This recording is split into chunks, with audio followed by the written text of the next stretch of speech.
Les services secrets américains ont récemment déclassifié un étonnant document.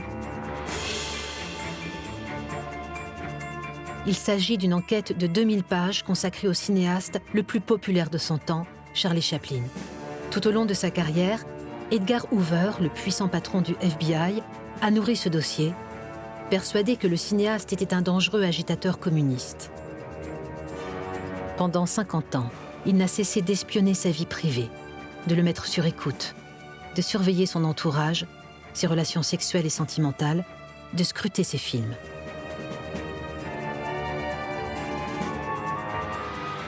Du premier mémo daté de 1922 jusqu'à la dernière note datée de 1978, ces pages nous racontent l'histoire de cet impitoyable traque.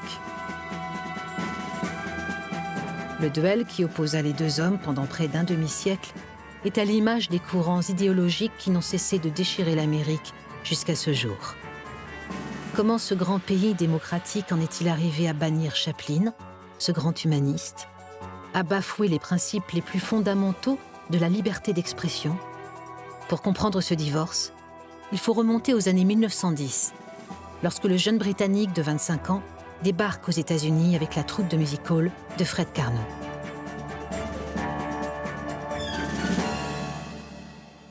Lorsque Chaplin arrive à Los Angeles, Hollywood est en passe de devenir la capitale du 7e art. Ce n'est pas encore une industrie, tout juste de petites sociétés de production artisanale. L'une d'entre elles, la Keystone, dirigée par Mack Sennett, l'embauche pour les courts-métrages qu'elle produit à la chaîne. Pourtant, dès son 3e film, on ne voit que lui sur l'écran. Sa silhouette de vagabond et ses déboires font hurler de rire un public déjà conquis. Chaplin a toujours été au bon endroit, au bon moment. Il est arrivé à Hollywood quand le cinéma commençait à se développer. Si on regarde le personnage de Charlot dans ses attributs vestimentaires, il a des godasses trop grandes, il a des culottes trouées, mais il a un chapeau melon, il a une canne, il a une redingote, il a un bas qui est extrêmement modeste, pauvre, et un haut qui est extrêmement noble. Il s'est donné une moustache parce qu'il disait qu'avec une moustache, cela lui permettait de le vieillir un peu. Les attributs vestimentaux qu'il a choisis contenaient déjà les ingrédients de ce qu'allait constituer la personnalité même de ce personnage à la fois humble et digne. Charlot est né. Le succès est immédiat.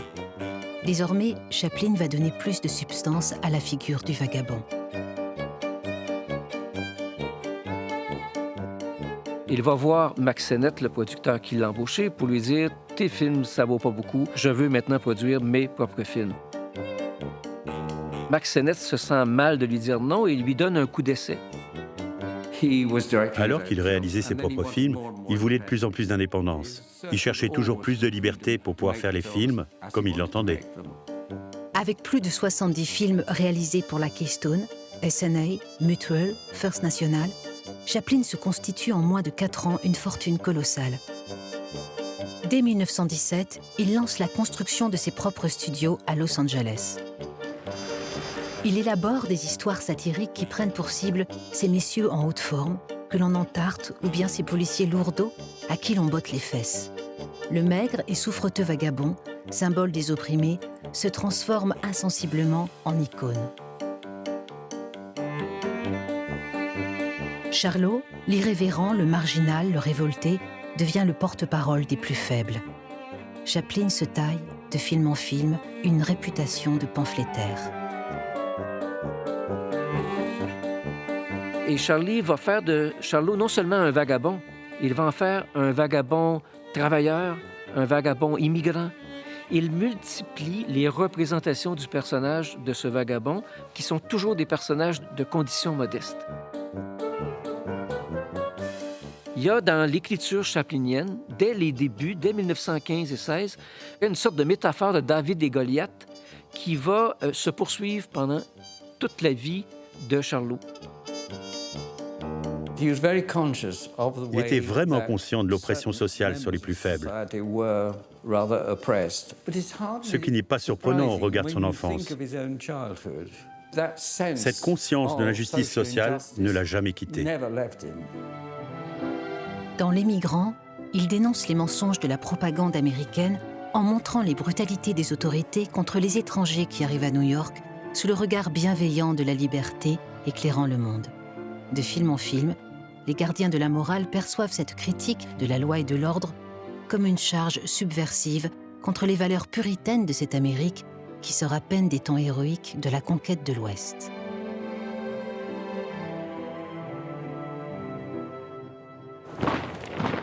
Alors que près de 4 millions de citoyens américains s'embarquent pour prêter main forte aux Français et aux Anglais, on reproche vivement à Chaplin de refuser la citoyenneté américaine. Charlie était considéré comme un mauvais citoyen parce que Charlie Chaplin a toujours refusé de demander la nationalité américaine. Il disait « Je suis un citoyen du monde. Je n'ai pas besoin d'une nationalité supplémentaire à celle que le hasard m'a donnée. » Pourtant, malgré son rejet du discours patriotique, il n'hésite pas à soutenir la campagne gouvernementale visant à collecter des fonds, les bonds, destinés à soutenir l'effort de guerre.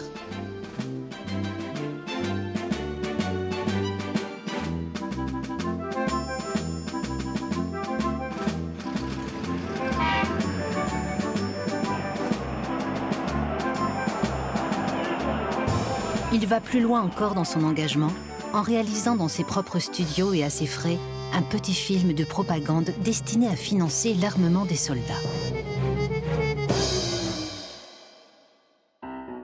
Mais le film sort un mois trop tard.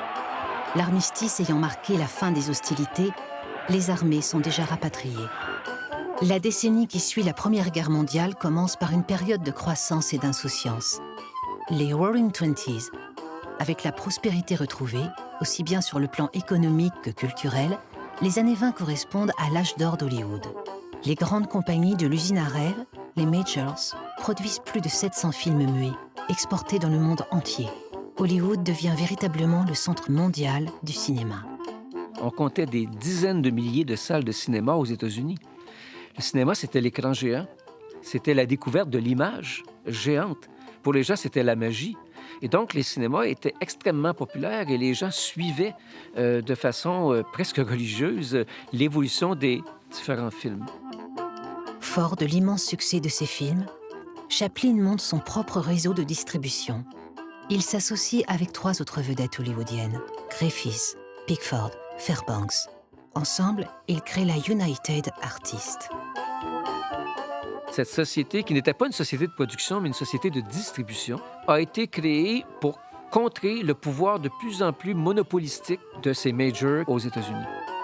Maintenant qu'il contrôle la distribution de ses films, Chaplin a gagné en autonomie. Il s'attaque au thème des nombreux orphelins que la guerre a laissés en héritage.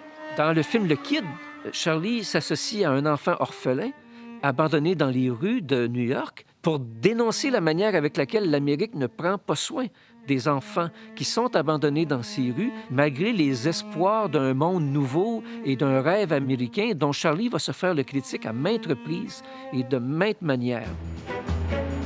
À Washington, on est inquiet de la propagation des idées de la révolution bolchevique. On charge le jeune juriste Edgar Hoover de surveiller les étrangers suspects aux États-Unis. C'est un serviteur de l'État qui va être mis en charge de l'organe qui se charge de la surveillance politique pour le FBI dans les années de la fin de la guerre et de l'immédiate après-guerre. Raciste décomplexé, pour qui un blanc vaut 2 noirs, sexiste assumé et profondément homophobe, il est avant tout foncièrement anticommuniste. Pour Hoover, parmi d'autres, va s'ancrer cette idée d'une organisation internationale dont le but déclaré est de subvertir les États occidentaux pour qu'ils basculent dans la révolution socialiste.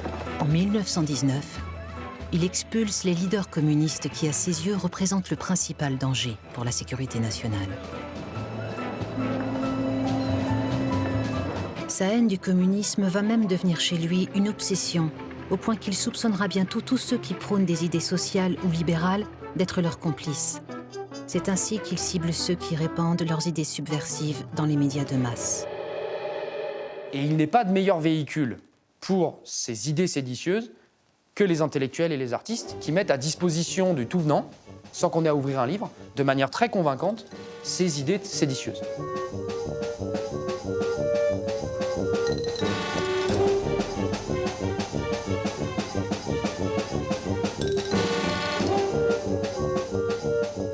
Hoover ordonne à ses agents de surveiller Hollywood, d'espionner les avant-premières, les réceptions.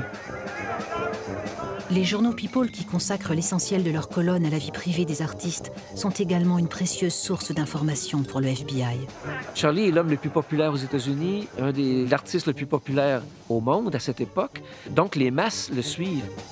C'est ainsi qu'Hoover ouvre le dossier Chaplin.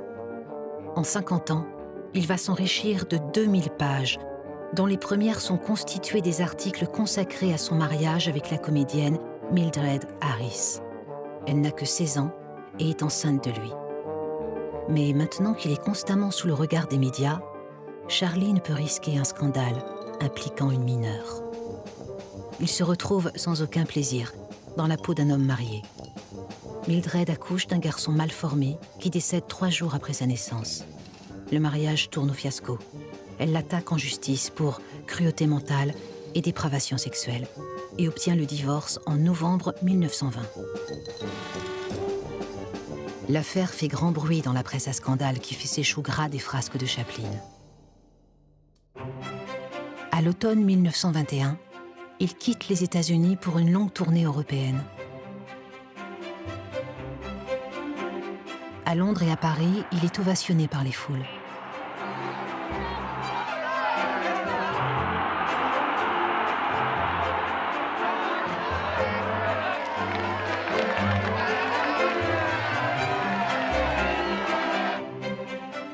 En novembre 1924, Charlie se marie avec la jeune comédienne Lita Grey, qui lui donnera 2 fils, Charles Chaplin Jr. et Sidney. Mais le mariage vire rapidement au fiasco. Sidney n'a pas 6 mois lorsque Lita quitte le foyer conjugal avec ses 2 enfants. Elle l'accuse d'infidélité, de violence et de désir sexuel pervers. Il va devoir lui verser $1 million pour obtenir le divorce, la plus grosse somme jamais accordée aux États-Unis jusqu'alors. Le procès fait la une des journaux. Dans une Amérique profondément puritaine, qui, dans l'après-guerre, va même vivre la prohibition, Charlie a choqué énormément d'Américains bien pensants. Il se moque d'une part de l'Amérique. Plus que ça, il les ridiculise. Il est à contre-courant de cette société conservatrice.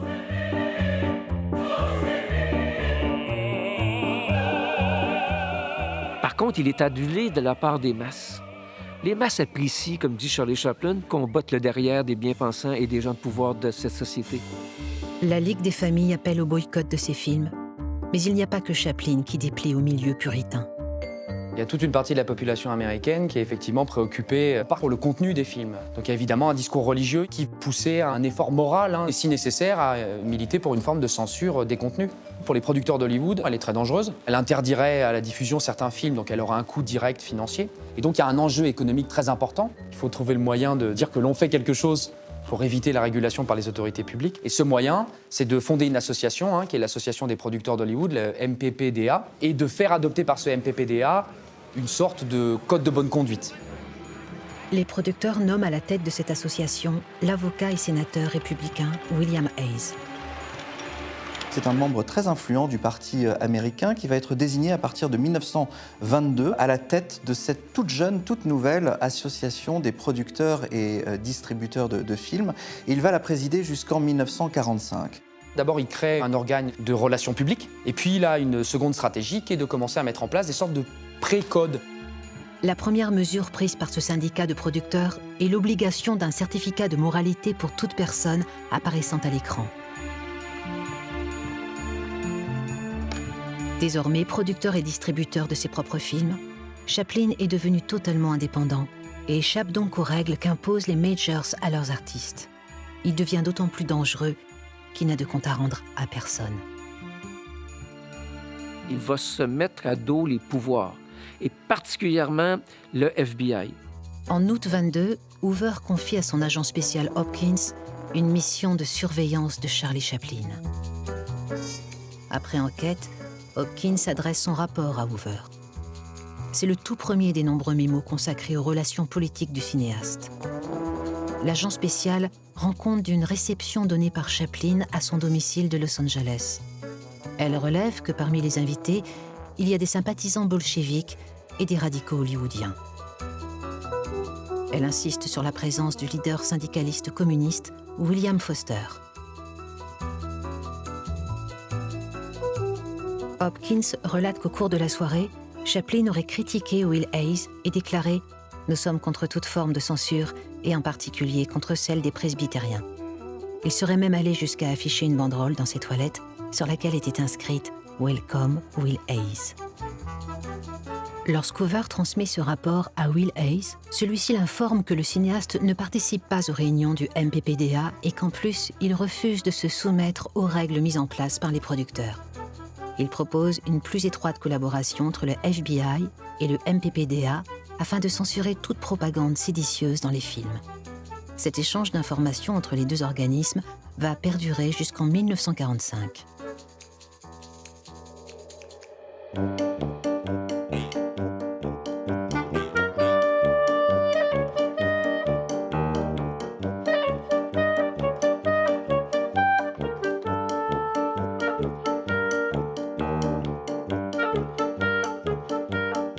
Persécuté par les médias, surveillé par le FBI, encadré par le MPPDA, Chaplin est cerné de toutes parts.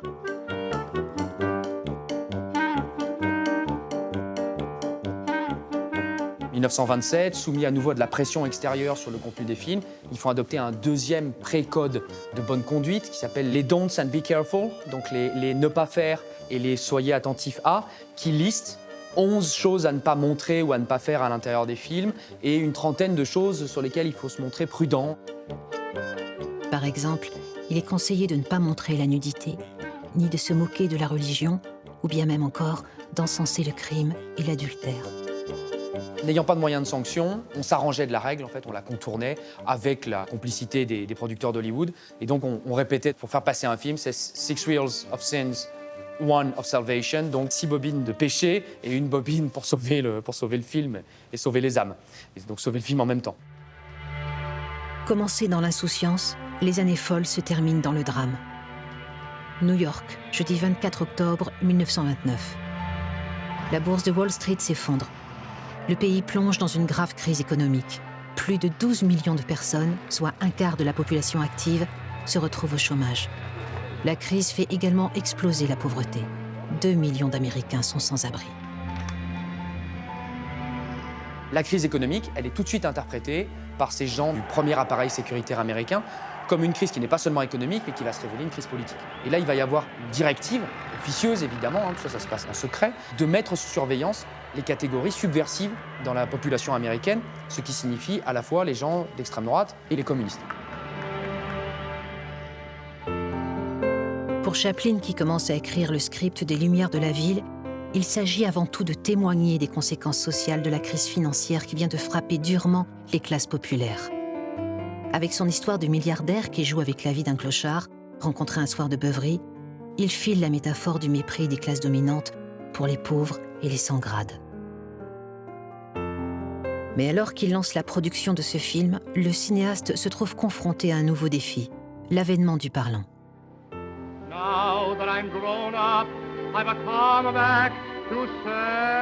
Depuis 3 ans, les majors se sont lancés dans la production de films sonores. Toutes les salles commencent à s'équiper. Mais Chaplin n'est pas convaincu par cette nouvelle technologie qu'il considère comme un gadget qui disparaîtra bientôt. Et Charlie a toujours dit « Je ne peux pas faire parler Charlot. Si Charlot parle, je tue Charlot. » Parce que l'essence même de ce personnage est de communiquer par la gestuelle. Donc, il a refusé le plus longtemps qu'il a pu, jusqu'en 1936, de faire quelques films parlants que ce soit. Il justifie son choix en déclarant « Je suis un pantomime, et dans ce domaine, je suis unique, et sans fausse modestie, le maître. »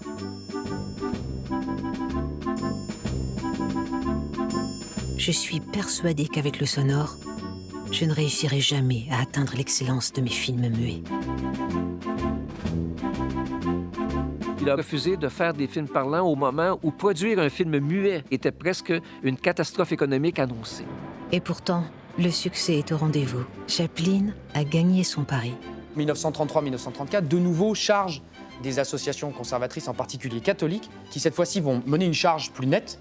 Ils vont créer une Legion of Decency, donc une légion de la décence, qui va mettre en place une campagne de boycott des films d'Hollywood jugés indécents. Donc là, les producteurs hollywoodiens sont très inquiets. Ils vont mettre à la tête de cette gestion de la censure un catholique irlandais qui s'appelle Joe Breen. qui est beaucoup moins sensible à la question de la liberté artistique que ses prédécesseurs et beaucoup plus préoccupé des questions de décence. Et puis ils vont lui donner des instruments de sanctions, notamment la possibilité d'imposer jusqu'à 25 000 $. Et donc dans ce contexte économique déjà un peu difficile pour les producteurs d'Hollywood, on va se soumettre et donc ça va avoir un impact sur le contenu des films. Ces mesures d'autocensure marquent un vrai tournant dans la production hollywoodienne. Dès lors, et pour de longues années, les cinéastes américains vont soit se soumettre, soit devoir faire preuve d'ingéniosité pour les contourner. Pour Chaplin, c'est tout simplement inacceptable.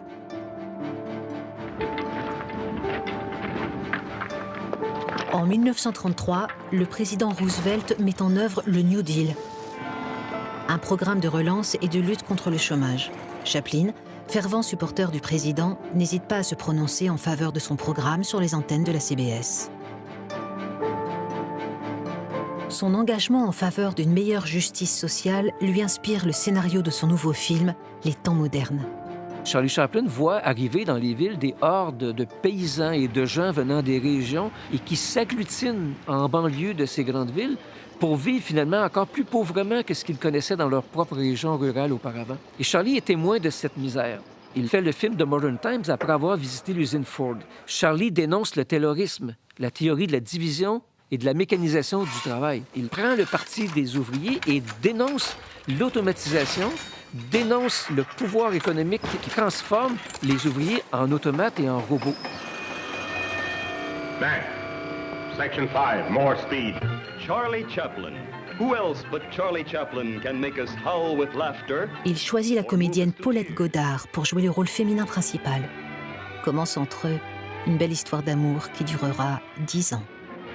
Paulette Goddard était une femme très délurée, très forte, très affirmée, qui a apporté beaucoup de bonheur. Dès que Charlie l'a rencontrée, il a compris que ça devait être elle qui allait jouer le rôle de la gamine, cette espèce de jeune révoltée, une femme forte dans le film Les temps modernes. Tout de suite après la première hollywoodienne du film, Charlie embarque Paulette pour un tour du monde. Ils se marient secrètement en 1936. Le film connaît un énorme succès public, mais nombre de chroniqueurs écrivent qu'il s'agit d'un film communiste. Chaplin se défend. Ce n'est ni pour, ni contre le communisme ou le capitalisme. Il est assis à califourchon sur la barrière. Il n'a pas saisi que dans le contexte de montée des idéologies nationalistes, on ne peut rester neutre. On est sommé de choisir son camp. Il y a une inquiétude politique au plus haut de la hiérarchie de l'État. C'est Roosevelt qui va convoquer Hoover, entre autres, en s'inquiétant de l'action des militants extrémistes. Pour Hoover, l'épicentre de l'agitation est à Hollywood, mais les producteurs s'en défendent. I tell you, this industry has no sympathy with communism, fascism, Nazism, or any ism other than Americanism. Les communistes à Hollywood, jusqu'au milieu des années 30, c'est totalement groupusculaire. La bascule, elle se fait véritablement en 35-36, où le nombre de communistes aux États-Unis double, passant d'à peu près 40 000 à 80 000. Hoover use de toute son influence pour que les cinéastes participent à la lutte contre ces subversifs. And we who can think clearly must view the picture of disaster which faces us and consecrate ourselves to the crusade of education.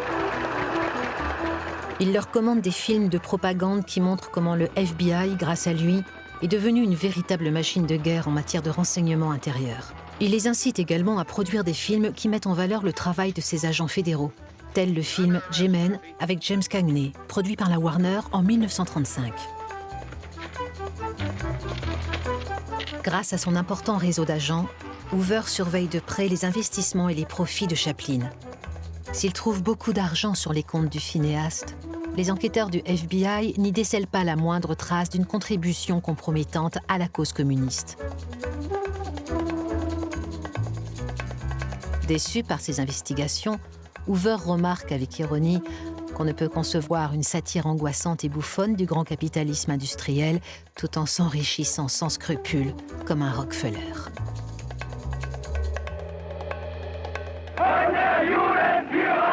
C'est à nouveau l'actualité politique qui va inspirer à Chaplin le sujet de son prochain long-métrage, Le Dictateur. Il voyait en Europe la montée d'un mouvement qui l'effrayait. Charlie a toujours été un Européen de cœur. il commence à réfléchir à la configuration d'un scénario qu'il va appeler Production numéro 6, qui était le nom du film qui allait devenir Le Dictateur. Il consacre 2 ans de sa vie à analyser ce qui se passe en Europe, aux États-Unis. Il écrit un scénario de 300 pages.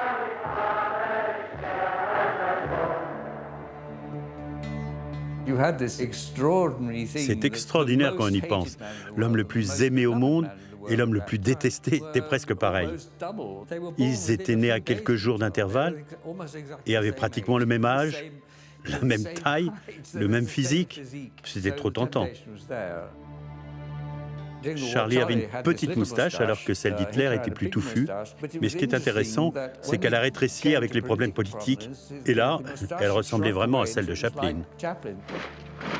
En septembre 1939, alors que les troupes allemandes déferlent brutalement sur l'Europe, Chaplin commence le tournage de son film dans ses studios d'Hollywood. Charlie a décidé seul, à ses frais et à ses risques, de faire ce film.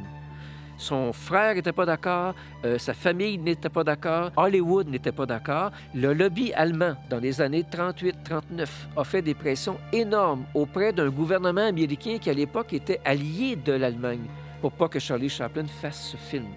Chaplin a reçu des menaces de mort. Il est demeuré un homme libre et prêt à prendre tous les risques, y compris les risques financiers, pour pousser jusqu'au bout la diffusion de ses propres convictions d'un monde qui, à ses yeux, devait être beaucoup plus proche des droits de la personne, des droits humains, de la solidarité, d'une humanité puis d'un pacifisme auquel il a toute sa vie adhéré.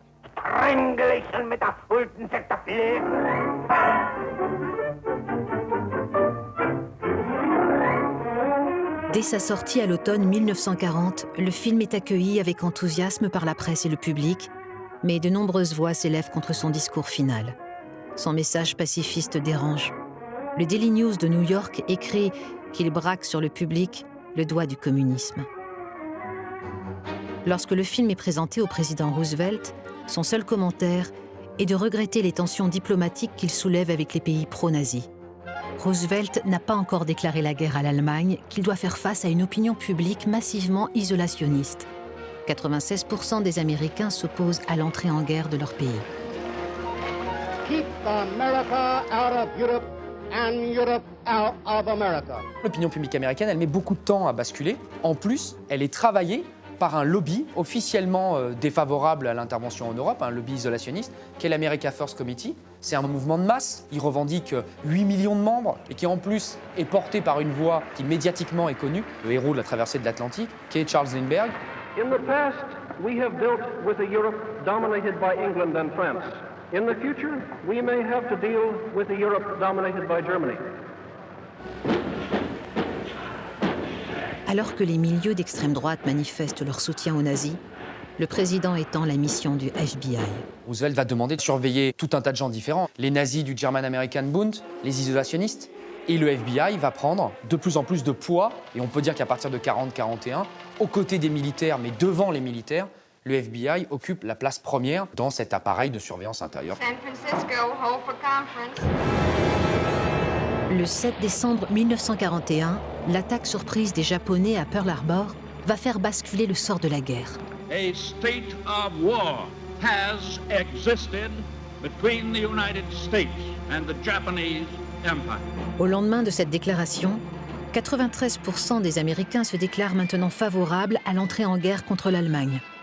Lorsque l'Union soviétique bascule dans le camp allié, les communistes américains changent de statut. De parias, ils deviennent d'indispensables auxiliaires pour mener le combat contre les nazis. Pour Roosevelt, il s'agit maintenant de mobiliser tout le pays sous la bannière étoilée pour soutenir l'effort de guerre.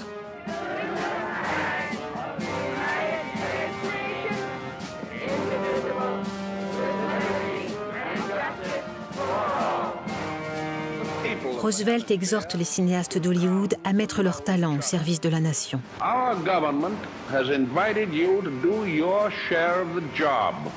Are grateful that your response is so immediate and so wholehearted. Une véritable coopération se met en place entre le gouvernement, l'armée et les professionnels d'Hollywood pour produire des films qui exaltent les valeurs patriotiques. Comme à l'époque de la Première Guerre, Chaplin répond présent à l'appel du président.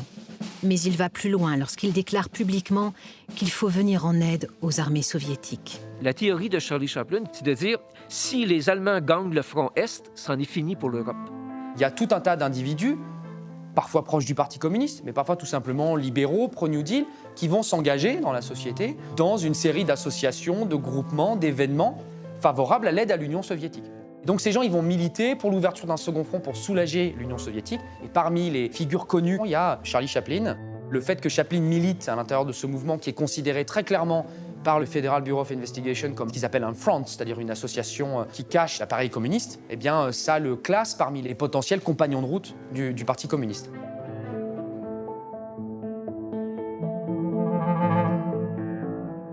En mai 1942, le cinéaste reçoit un appel d'un membre du gouvernement le priant de bien vouloir remplacer l'ambassadeur des USA à Moscou, empêché de prendre la parole lors d'un meeting du Comité américain pour le secours au front russe à San Francisco. Chaplin accepte, mais lorsqu'il prend la parole, il surprend les 10 000 personnes présentes en commençant son discours par un vibrant « camarade ». C'était exactement ce qu'il fallait dire, sauf si le FBI prenait note de tout ce que vous disiez. Mais le cinéaste aggrave son cas. En octobre 1942, il se rend à New York en compagnie d'Orson Welles et de Pearl Buck pour intervenir en faveur du Second Front. Le meeting, organisé par le Front des artistes pour gagner la guerre, une organisation classée très à gauche pour le FBI, provoque de virulentes manifestations anticommunistes devant le Carnegie Hall. Je dirais que la goutte qui a fait déborder le vase, c'est quand Charlie Chaplin décide de prendre position pour le front russe. Et vraiment, il s'est mis à dos la totalité du Congrès et le président des États-Unis. Mais Hoover manque toujours de témoins fiables et surtout de pièces à conviction pour le faire comparaître devant les tribunaux. L'affaire John Barry tombe à point nommé. Un article, daté de juin 1943, révèle que la jeune comédienne John Barry est enceinte de 6 mois. Elle accuse Charlie Chaplin d'être le père de son enfant. Lorsqu'il découvre cette affaire, le chef du FBI charge l'agent spécial Hood de mener l'enquête. Hood interroge d'innombrables témoins. 2 mois plus tard, il remet à son patron un mémo de 400 pages.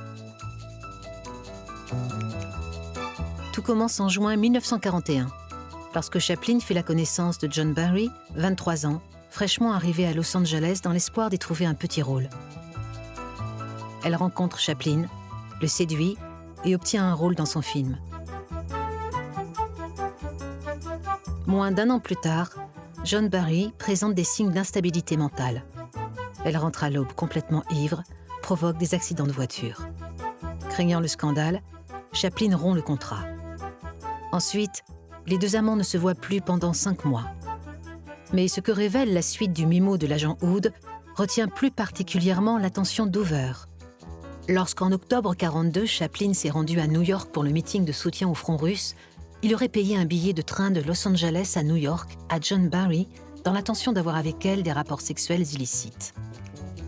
Hoover saisit immédiatement l'intérêt de cette dernière information. Il note en marge du mémo « Ne faudrait-il pas éclaircir ce point ? S'il y a violation du Mann Act, nous devrions agir vigoureusement. » Il existe depuis 1910 une loi fédérale qui s'appelle le Mann Act qui condamne ce qu'on appelait la traite des blanches. Donc ce Mann Act interdisait le transport de femmes interétatiques dans le but de les réduire à la prostitution, de commettre des actes de débauche ou tout autre acte immoral. Or cette loi, au bout de quelques mois à peine, son usage va être détourné et en fait elle va être utilisée dans la lutte contre les comportements indécents. Et donc, lorsque Chaplin paie le billet de train à son ex-maîtresse pour la faire venir de Los Angeles à New York, et qui lui fait franchir une ligne interétatique pour avoir une relation sexuelle hors mariage avec elle, il tombe sous le coup du Mann Act. En récupérant la note de l'hôtel Astoria, Hoover détient enfin une pièce à conviction qui pourrait amener un tribunal à le condamner pour turpitude morale. Outrepassant largement ses fonctions, le chef du FBI pousse John Barry à porter plainte contre Chaplin. Il va même jusqu'à payer 2 avocats pour assurer la défense de la plaignante. Lorsque Chaplin se rend au tribunal, le 10 février 1944, les paparazzis se bousculent pour assister au procès. L'avocat demande au jury s'il lui paraît vraisemblable que son client ait fait parcourir 4500 km à John Barry dans le but d'avoir des relations intimes avec elle, alors qu'elle lui aurait donné son corps n'importe où, n'importe quand. Chaplin est finalement acquitté pour ce chef d'inculpation. Mais il n'en a pas fini pour autant avec John Barry. Un second procès s'ouvre 8 mois plus tard. Il est accusé cette fois d'être le père biologique de l'enfant que John a mis au monde 14 mois plus tôt. Les tests sanguins ordonnés par le tribunal prouvent de manière irréfutable qu'il ne peut pas être le père. Et l'avocat de Chaplin démontre que Miss Barry avait un autre amant à la date où l'enfant fut conçu. Malgré les dénégations de Chaplin et sa déclaration sous serment qu'il n'y a eu aucun rapport intime entre eux depuis 2 ans, le tribunal autorise l'enfant à porter son nom et le condamne à lui verser une pension alimentaire jusqu'à sa majorité. Charlie accepte d'autant plus mal ce verdict qu'il avait rencontré celle qui allait devenir la femme de sa vie, avant même que John Barry soit enceinte de cet enfant. En effet, c'est en juin 1943 qu'il avait épousé Una. La jeune femme lui apportera un soutien indéfectible pendant ces longues années de procédure judiciaire et restera à ses côtés jusqu'à sa mort. Alors qu'il se débat avec la justice, Chaplin se lance dans l'écriture de ce qui va devenir la plus noire de ses comédies. Le script, qui à ses débuts s'intitule Production numéro 7, deviendra Landru, puis Barbe Bleue, et enfin Monsieur Verdoux. Moustache soignée, costume sur mesure, élégant et courtois, Monsieur Verdoux se révèle être un tueur en série qui finit sur la guillotine. Chaplin règle ses comptes en dénonçant les tribunaux américains qui viennent de le condamner.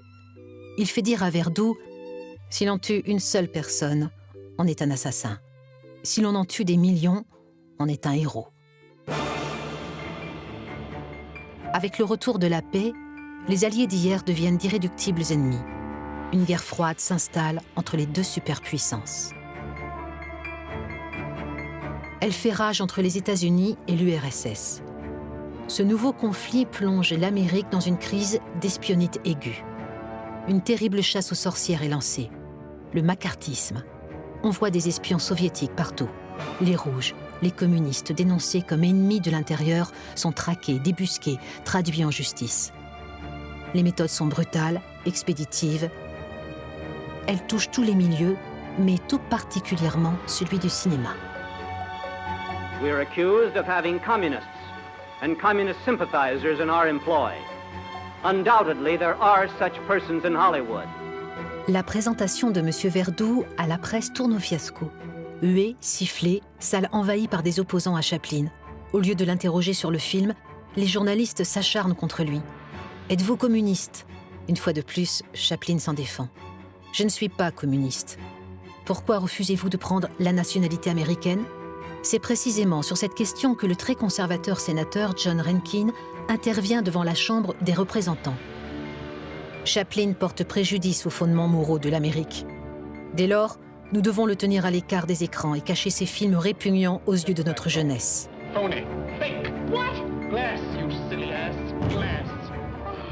Rankin exige du procureur général d'instituer une procédure d'expulsion de Chaplin. En juillet 1947, le cinéaste apprend par la presse qu'il est appelé à comparaître comme témoin devant la HUAC, la commission parlementaire sur les activités anti-américaines. House Un-American Activities Committee. Un-American, on est vraiment dans l'idée qu'on n'est pas contre le gouvernement des États-Unis, mais qu'on est non-américain, qu'on est un mauvais américain, que d'une certaine façon, le ver est dans le fruit et que c'est l'essence même de la nation américaine qui est mise en cause par un certain nombre d'individus. La mission de cette commission d'enquête est de faire la lumière sur les activités subversives des cinéastes d'Hollywood. À l'automne 1947, elle procède à l'audition d'un certain nombre d'entre eux. Are you a member of the Communist Party? It's a shameful and cowardly act. Il faut bien avoir à l'esprit que les gens qui siègent dans ces commissions-là, ils font carrière, et donc plus il y a de presse, plus c'est intéressant pour eux. Et donc s'attaquer à Hollywood, c'est s'attaquer à quelque chose de tellement médiatique que ça va tourner les lumières en direction de cette commission d'enquête. Chaplin fait savoir à la commission qu'il a bien l'intention de répondre à sa convocation, mais qu'il s'y rendra déguisé en Charlot et fera ses pantomimes durant l'interrogatoire. La commission, bien inspirée, lui répond que son audition n'est plus jugée nécessaire et qu'il doit considérer l'affaire comme close. Si Chaplin réussit à échapper aux auditions de l'HUAC, Ce n'est pas le cas pour d'autres qui sont convoqués en octobre 1947. Alors ils hésitent longtemps sur les gens qu'ils vont convoquer. Il faut convoquer des gens dont le dossier est suffisamment chargé, entre guillemets. Et puis finalement, ils décident de s'en tenir à la liste de 10 individus qu'ils pensent être le plus indéniablement subversif et liés au Parti communiste, et donc convoquent les fameux Hollywood 10. Un comité de soutien composé entre autres d'Humphrey Bogart et de Lauren Bacall prend la défense de leurs amis inculpés. Les studios vont faire comprendre, en particulier à Humphrey Bogart, qu'il faut vite rentrer à Hollywood et arrêter de soutenir les Hollywood 10 s'il ne veut pas que sa carrière se termine trop rapidement. De son côté, Chaplin défie à nouveau la commission en prenant la défense de son ami compositeur juif, Hans Eisler. L'artiste est accusé d'être le Karl Marx de la musique. Are you now, or have you ever been a communist? I'm not now a communist. My artistic activity is the demand of any political party. Mais ces protestations sont vaines. Eisler est expulsé. Chaplin est accusé d'avoir soutenu un communiste. Le 30 octobre, le président de la commission déclare que les auditions sont closes. Les cinéastes qui ont refusé de répondre à la commission sont inculpés d'outrage au Sénat et condamnés à de la prison ferme. Ce même jour, 58 hauts dirigeants des studios d'Hollywood se réunissent à New York pour adopter une position commune et se mettent d'accord sur un texte stipulant que désormais, plus personne ne sera employé par les studios sans avoir déclaré sous serment qu'il n'est pas communiste. The Motion Picture Industry Council reaffirms its consistent opposition to communism, its works, its members, its methods. Des listes noires circulent. Les proscrits n'ont d'autre choix que de renier haut et fort leur engagement et, pour prouver leur bonne foi, de donner des noms. Si Chaplin échappe aux foudres de l'HEAC et aux mesures discriminatoires du syndicat des producteurs, il n'échappe pas aux accusations de l'Association des anciens combattants catholiques qui exige une enquête sur le soutien de Chaplin à Hans Eisler et surtout à son frère Gerhard. Ainsi, lorsqu'au printemps 1948, il demande le renouvellement de son visa afin de préparer le tournage de son prochain film à Londres, il reçoit la visite d'une commission d'enquête des services de l'immigration. Pendant 4 heures, on l'interroge sur ses origines raciales, ses activités sexuelles, ses raisons de ne jamais avoir demandé la citoyenneté américaine ou d'avoir soutenu les soviétiques pendant la guerre. Chaplin se défend. « J'ai soutenu la Russie car je crois que sans elle, les nazis seraient là. Je ne suis pas un subversif. Je suis un démocrate progressiste, pas un socialiste. Je suis un patriote de l'humanité, un citoyen du monde. J'ai toujours adoré ce pays. » À l'issue de l'interrogatoire, on lui promet que son visa de retour lui sera accordé. Mais alors qu'il s'apprête à partir, le fisc exige qu'il dépose dans une banque la caution de 2 millions de dollars. Il renonce alors à son voyage et décide de tourner les feux de la rampe dans ses studios de Los Angeles. Une décision paradoxale, car la tragédie sentimentale qu'il s'apprête à réaliser se déroule dans les quartiers populaires du Londres de son enfance.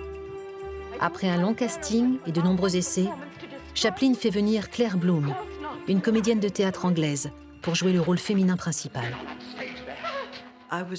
J'étais complètement inconnue. Pas en Angleterre, où j'étais une petite star montante du théâtre, mais à Hollywood. J'étais très nerveuse à l'idée de le rencontrer. Et j'ai vu cet homme dans un pull bleu comme ses yeux qui m'a dit « Dieu merci, vous êtes bien arrivé, je m'inquiétais pour votre vol. » C'est comme ça que je l'ai rencontré, et je l'ai aussitôt adoré.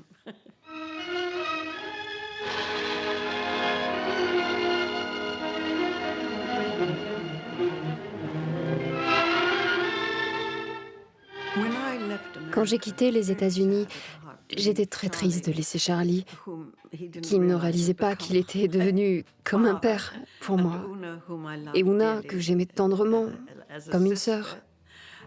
Ils m'ont promis qu'ils viendraient en Angleterre et que je les reverrai bientôt. Aussitôt le film terminé, Chaplin décide de quitter les États-Unis pour organiser son avant-première à Londres. Le vendredi 17 septembre 1952, le Queen Elizabeth quitte les États-Unis avec Chaplin, Una et leurs 4 enfants. Le navire est en mer depuis 2 jours lorsque la radio de bord reçoit la terrible nouvelle. Le ministre de la Justice vient d'annuler le visa de retour de Chaplin et d'ordonner au service de l'immigration de l'arrêter, au cas où il tenterait de revenir en Amérique. l'administration justifie la mesure en évoquant une loi qui autorise le refoulement d'étrangers sur la base de la moralité, de la folie, de la propagande ou de l'appartenance au Parti communiste. Cette décision de justice avait été préparée de longue date grâce aux enquêtes transmises par Hoover. Ils n'avaient rien fait d'illégal. Ils n'avaient pas le droit d'agir comme ils l'ont fait. Chaplin, abasourdi, est bien décidé à faire face à ses accusateurs. Pour lui, il est inenvisageable d'être interdit de séjour dans ce pays où il a établi son domicile durant ces 40 dernières années et auquel il a apporté tant d'amour et d'éclat. Charlie était assis sur une chaise, complètement sonné. C'était ses studios, sa maison, les gens merveilleux qui travaillaient pour lui au studio, dans la maison, pendant toutes ces années. On lui avait tout pris, y compris son argent, ses biens. Londres lui réserve un accueil digne de la star mondiale qu'il est devenu. Les Britanniques ont toujours adoré Chaplin. America, the United States, wonderful country. And England, a grand, my country. Lors de l'avant-première, le film reçoit un accueil triomphal. Quand nous sommes sortis en descendant l'escalier, on a vu que tout le monde nous attendait. Personne n'était parti et ils ont commencé à nous applaudir. C'est alors que j'ai passé mes bras autour de son cou. Je ne l'avais jamais touché auparavant. C'était un moment très émouvant et merveilleux. Honneur suprême, il est reçu par la famille royale. Paris et Rome le reçoivent avec la même ferveur. Résolu à l'idée qu'il ne pourra jamais revenir en Amérique, Chaplin demande à sa femme Oona d'y retourner à sa place pour liquider leurs biens. Oona n'était pas beaucoup plus âgée que moi, elle devait avoir 25 ans. Elle est repartie seule. Il ne faut pas oublier qu'elle était américaine. Elle avait un passeport américain. Elle a fermé la maison, les studios. Elle a dit au revoir au personnel, retiré l'argent de la banque, les papiers, que sais-je. Et elle est revenue. En janvier 1953, la famille Chaplin s'installe au manoir de Ban, en Suisse, dans une magnifique propriété surplombant le lac Léman. Il en avait un peu ras-le-bol des années de difficultés, de procès, de macartisme, d'ostracisme qu'il venait de vivre. Il avait envie de trouver un endroit calme où il retrouverait la sécurité et aussi la paix dont il avait besoin pour continuer à produire. Ils continuent leur vie et une vie triomphante en ce qui concerne Charlie. Et ils ont eu 4 autres enfants. En 1953, Oona, par solidarité, renonce définitivement à sa nationalité américaine. Mais Charlie n'a pas fini de régler ses comptes avec ceux qui l'ont banni. Il entretenait une véritable haine envers l'Amérique à cause de ce qu'il lui avait fait et qu'il faisait subir à d'autres. En 1954, il écrit, produit et réalise son avant-dernier film, Un roi à New York. Son fils, Michael, y joue le rôle d'un garçon dont les parents sont traqués par le FBI. Cette satire, parodie bien évidemment, s'est démêlée avec son ennemi juré, Edgar Hoover. La sortie du film aux États-Unis réveille l'éternel affrontement entre conservateurs et libéraux. Des manifestations de boycott sont organisées devant la plupart des salles où il est projeté. Chaplin a quitté l'Amérique depuis 20 ans, mais Hoover continue à s'acharner contre lui. Des notes attestent qu'il interroge les services secrets anglais sur les éventuelles origines juives du cinéaste, qu'il classe les rapports fournis par les services secrets suisses sur ses rencontres, ses visiteurs, ses activités jusqu'au début des années 70. Mais avec les années Vietnam, l'opinion publique bascule. Des voix s'élèvent pour réclamer le retour de Chaplin. Le New York Times de juillet 1962 s'indigne. Nous ne pensons pas que la République serait en danger si l'administration levait le bannissement imposé en 1952. En 1971, l'ambassadeur des États-Unis à Berne informe le procureur général que Chaplin est invité par une université américaine et recommande aux autorités de lever l'interdiction de séjour de Chaplin. L'étoile du patron du FBI a commencé à pâlir. Critiqué dès les années 60 pour sa lutte obsessionnelle contre le communisme, Il est accusé d'abus d'autorité sur ses propres agents, de chantage sur les personnalités politiques, d'être corrompu par la mafia. Il termine sa carrière sur le scandale causé par la révélation de ses méthodes illégales de surveillance. Le retour triomphal de Chaplin aux États-Unis est une ultime revanche de l'artiste sur Hoover. Il est reçu par le maire de New York, qui lui remet les clés de la ville. That key means that the hearts of all the people of New York are open to you always, and you just come. I feel very honored and very emotional moved at this moment.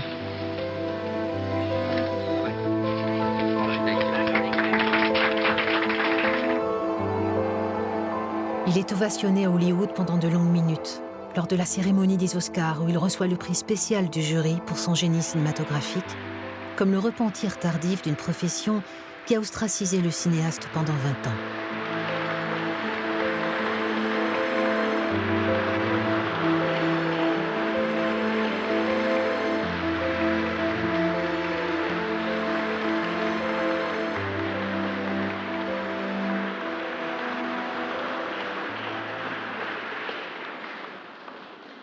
Hoover meurt d'une attaque cardiaque un mois à peine après la réhabilitation hollywoodienne de Chaplin, entraînant dans sa tombe les plus sombres secrets de l'Amérique d'après-guerre.